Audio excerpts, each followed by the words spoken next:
রোজা 25টা চললে গেছে, কেউর কোনো খেয়াল নাই। এখন পর্যন্ত ঈদের কোনো জামা কাপড় পাই নাই। না মামুরা দেশে, না চাচারা দেশে, না বড় ভাইরা দেশে। অকুলে রাকিব পের কেনা শেষ, রনির কেনা শেষ, কাউসারের কেনা শেষ, হগল দুন্নের সবার কেনা শেষ। খালি মোর তা কিনতে পারি নাই। সারা বছর আমি গতবারের দুগ্গা জামাই দিয়ে কাটাই দিস। দুগ্গা জামা, দুগ্গা জামাই দিয়া একটা বছর আপনারা কেউ কাটাইতে পারতেন না? আমারে কয়েন আপনারা কেউ পারতেন?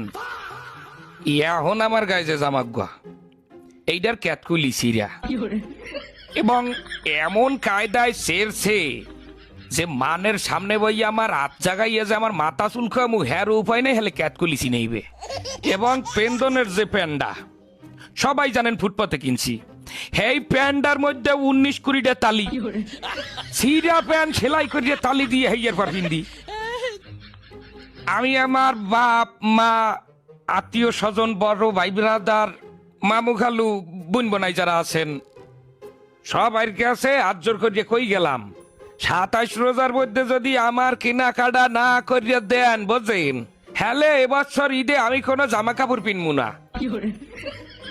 হাফ পিনতে খালি গায়ে নামাজে খারাইলে কলো মানে জিগাইবে একবার কেয়ার বাইর ফো, কেয়ার নাতি, কেয়ার পোয়া। হেখালে কি আমার আল্লাহর ইজ্জত যাইবে? গেলে কলো সবাই ইজ্জত যাইবে। আমি ভালো করে বলি, আবারও শোনেন। স্বাস্থ্য মামা তো দুলা ভাইরা, চাকরিজীবী বড় ভাইরা, মামু খালু চাচা ফুপারা একটা একটা পাঞ্জামি দিলেও আমার কলো 15-16টা পাঞ্জামি হয়ে যায়। আপনারা জানেন কিনা জানি না, আমার বাপেরা তাহলে 3টা গরু আছে। যদি 27 রোজার মধ্যে আমার কেনাকাটা না করিয়ে দেওয়া হয়, হ্যালো ওই গরু আমি রাখতে হরমুখী।